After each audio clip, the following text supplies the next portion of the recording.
Olá pessoas, esse é outro vídeo meu aqui na internet e no vídeo de hoje então vamos falar um pouquinho sobre As Aventuras de Pinóquio do Carlo Collodi. Esse livro aqui então eu recebi ele no comecinho do ano e ele foi uma das publicações mais bonitas, na minha opinião, da falecida Kozak Naif.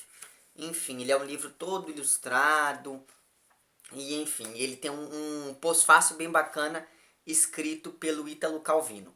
Mas enfim, esse livro então ele começou a ser publicado em um jornal chamado Jornal das Crianças e essa publicação se iniciou lá em 7 de julho de 1881 e só em 1883 é que esses capítulos foram compilados e se tornaram aqui este livro.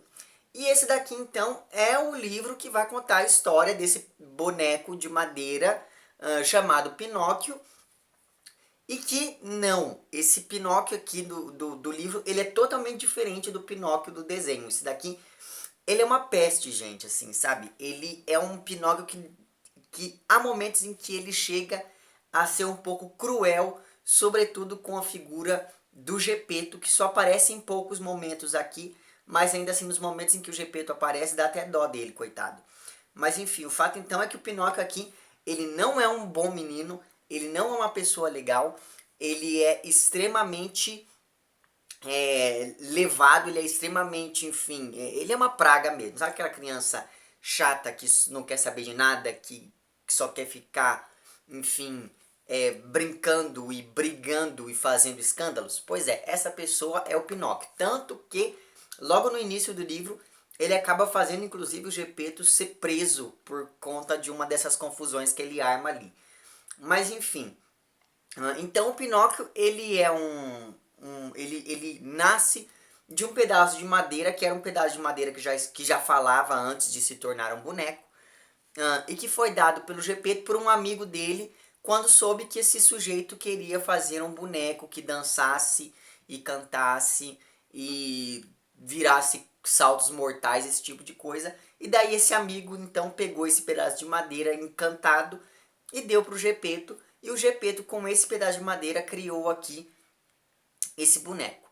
E o interessante é que essa é uma história infantil que ela vai mostrar um mundo que a gente não está acostumado dentro desse, pelo menos eu, enfim, não vejo com tanta frequência, dentro do universo da literatura infantil, que é um mundo de contrabandistas, de assassinos, de assaltantes, de vigaristas, um mundo extremamente hostil, mas hostil no sentido mundano da palavra. Não aquele hostil do tipo, ele foi enfrentar dragões. Não, aqui há a presença do fantástico, há a presença, enfim, desses seres de animais falantes, esse tipo de coisa, mas ainda assim os perigos que o Pinóquio enfrenta são perigos muito humanos. E são perigos que a gente não vê geralmente com muita frequência dentro da história, de histórias infantis. Então esse daqui é um livro que ele mostra um mundo cheio de estradas perigosas, e essas estradas perigosas são perigosas por terem ladrões, por terem assassinos, por serem rodeadas de vigaristas e de pensões de fama duvidosa, digamos assim, e esse tipo de coisa. E cada capítulo desse livro aqui, esse daqui é um livro que ele tem vários capítulos, e os títulos dos capítulos já entregam boa parte do que vai acontecer. Por exemplo, aqui no capítulo 8 é dito: Gepeto refaz os pés de Pinóquio e vende o próprio casaco para lhe comprar uma cartilha, porque o Gepeto quer que o Pinóquio vá para a escola, e daí então, enfim, ele precisava de uma cartilha para poder ir para a escola, e daí o Gepeto acaba fazendo isso. Então perceba que os capítulos eles têm títulos que são bem autoexplicativos, não é?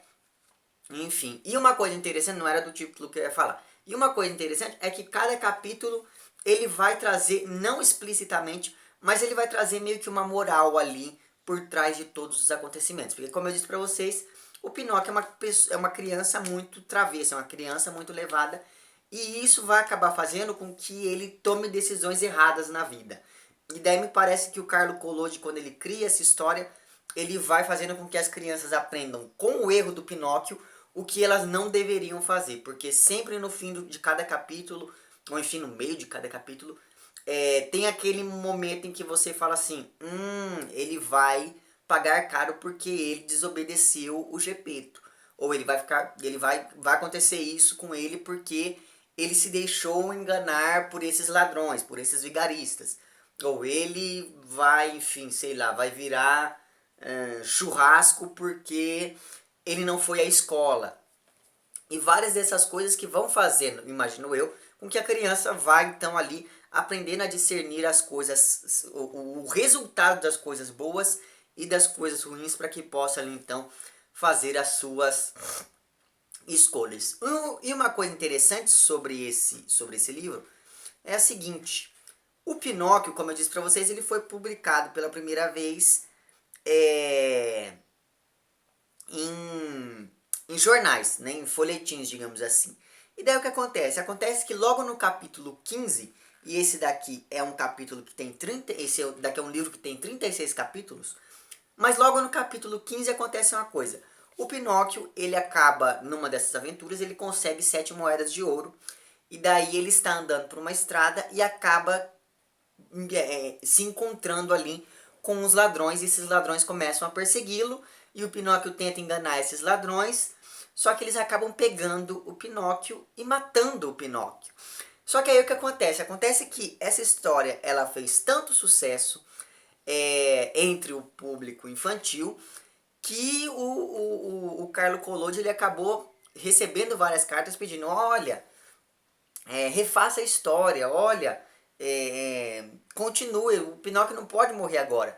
E daí, justamente por conta disso, há um fator aqui, digamos que maravilhoso ou quase milagroso, que faz com que o Pinóquio reviva e volte ali a sua farra toda. E daí, a partir desse momento, a gente tem uma certa, não uma mudança nas características do personagem, mas ele começa a pensar um pouquinho mais, mas não muito, nessas atitudes que ele toma. E toda essa questão acabou me fazendo pensar que o Pinóquio ele é uma grande alegoria ali, bíblica, não é? Sobretudo se a gente for pensar nele enquanto uma alegoria à figura de Jesus, não é verdade? Então aqui você tem elementos como a ressurreição, elementos como a última ceia que acontece em uma dessas pousadas de fama duvidosa que eu comentei para vocês.